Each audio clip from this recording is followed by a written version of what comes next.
बिस्मिल्लाहिर्रहमानिर्रहीम। अस्सलाम वालेकुम। कैसे हैं आप सब? आज मैं अपने किचन में जो चीज़ बनाने जा रही हूँ वो सर्दियों की बहुत ही ख़ास डिश है और वो है गुड़ वाले चावल। इसे बनाने के लिए मैंने 500 ग्राम बासमती राइस ले लिए हैं। आप चाहें तो सेला चावल भी ले सकते हैं, लेकिन बासमती राइस में इसका ज़्यादा टेस्ट अच्छा आता है। चावलों को मैं आधे घंटे के लिए सोक कर दूँगी। ऐसे वॉश करके इसका ये पानी निकाल लूँगी और 2-3 पानी मैंने इसके चेंज कर लिए थे। और एक और बात आपको याद करवाती चलूँ कि अगर चैनल पर न्यू है तो मेरे चैनल को सब्सक्राइब कर लें, और जो मेरे पहले वाले सब्सक्राइबर वीडियो देख रहे हैं उनका बहुत शुक्रिया। इस तरह से मैंने चावलों को सोक कर लिया था और ऊपर से कवर करके मैंने इसको साइड पर कर दिया है आधे घंटे के लिए। तो फिर नेक्स्ट स्टेप की तरफ चलते हैं। उसके लिए मैंने एक सॉस पैन लिया है और फ्लेम को मैंने ऑन कर दिया है। फ्लेम को मीडियम रखेंगे। अब यहाँ पर मैं गुड़ ले रही हूँ और गुड़ मैंने 500 ग्राम लिया है। जितने मेरे चावल थे उतना ही मैंने गुड़ लिया है। अगर आपको कम मीठा पसंद है तो आप कम ले लें, लेकिन बराबर इसका गुड़ इसमें काफ़ी अच्छा रहता है, इससे परफेक्ट मीठा हो जाएगा। इस तरह से छोटे छोटे पीसेस को मैं अब पानी में मिक्स कर लूँगी। पानी मैंने एक छोटा कप लिया था। पानी इसमें ज़्यादा नहीं डालना, इतना ही बस डालना है कि गुड़ इसमें अच्छी तरह से डिज़ोल्व हो जाए। देखिए 10 मिनट के बाद ये गुड़ इस तरह से मेल्ट होना शुरू हो गया है।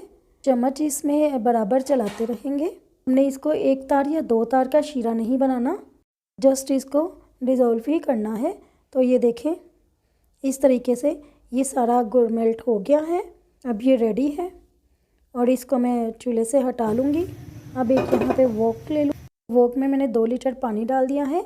फ्लेम को मीडियम टू लो रखना है और ये पानी बॉइलिंग फॉर्म में आ गया है।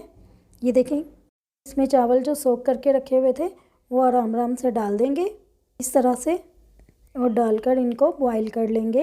और अब फ्लेम को मैंने लो टू मीडियम कर दिया था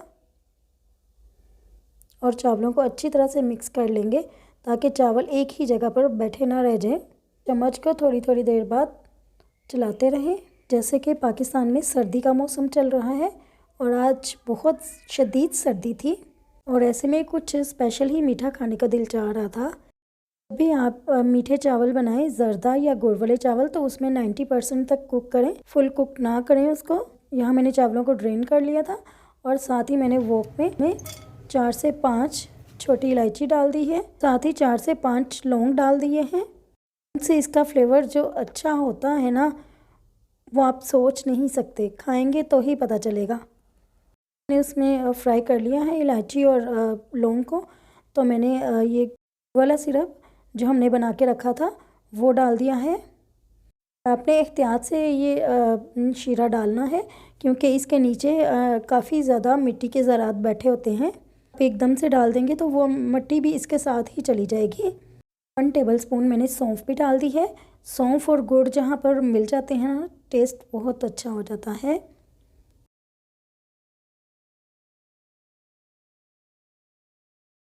यू कैन सी और यहाँ पे बॉइलिंग फॉर्म में आ चुका है। 5 मिनट के लिए मैंने इसको कुक किया था। मैं इसमें ड्राई फ्रूट्स, कोकोनट और बादाम के छिलके उतार लिए थे मैंने, वो डाल दिया है। अब ये चीज़ें डाल के भी अच्छी तरह से इसको ज़रा पका लेंगे 1-2 मिनट के लिए। और अब मैं इसमें चावल डाल दूँगी, उबले हुए चावल। कितने सिंपल तरीके से मैं आपको बता रही हूँ गुड़ वाले चावल बनाना। जल्दी जल्दी से मेरी वीडियो को लाइक और शेयर कर दें। इतनी मज़े की खुशबू आ रही है कि पूरे घर में फैली हुई है। यहाँ पे मैंने सारे बॉयल चावल शामिल कर दिए हैं और डाल के इसको हल्के हाथों से हिलाऊंगी। आपने इसको ज़ोर ज़ोर से नहीं करना वरना चावल टूट जाएंगे। और डाल के अच्छी तरह से मिक्स करेंगे क्योंकि ये पुराना गुड़ नहीं था इतना, इसीलिए इसका कलर ना इस तरह का आया है। ज़्यादा पुराना गुड़ होता है उससे तो इतने काले काले से चावल बनते हैं। अब इसमें 2 से 3 मिनट में इसको पकाऊंगी। तो पानी थोड़ा सा ड्राई हो चुका है। अब मैं इसको साथ ही लिड लगा कर कवर कर दूंगी। ओह माशाल्लाह, ज़बरदस्त खुशबुएं। ने ऑफ़ कर दिया है। तो देखें जी यहाँ पे हमारे अल्हम्दुलिल्लाह कितने अच्छे चावल बनके तैयार हो गए हैं। आप मेरे तरीके से इसको ज़रूर बनाइएगा और बनाकर मुझे ज़रूर बताइएगा। इंशाल्लाह आपके भी चावल बहुत अच्छे बनेंगे। और अब मैं चावलों को डिश आउट कर लेती हूँ। देख सकते हैं कि एक एक दाना कैसे अलग अलग है और देखने में ही जितने अच्छे ये चावल लग रहे हैं खाने में भी उतने ही मज़े के थे। आप चैनल को सब्सक्राइब करना तो नहीं भूले। अच्छी लगी आपको मेरी ये गुड़ वाले चावलों की रेसिपी, अच्छी लगी हो तो लाइक और शेयर करें। अपना बहुत सा ख्याल रखिएगा और मुझे भी अपनी दुआओं में ज़रूर याद रखिएगा। तो मिलते हैं किसी और अच्छी सी वीडियो के साथ। तब तक के लिए अल्लाह हाफिज़।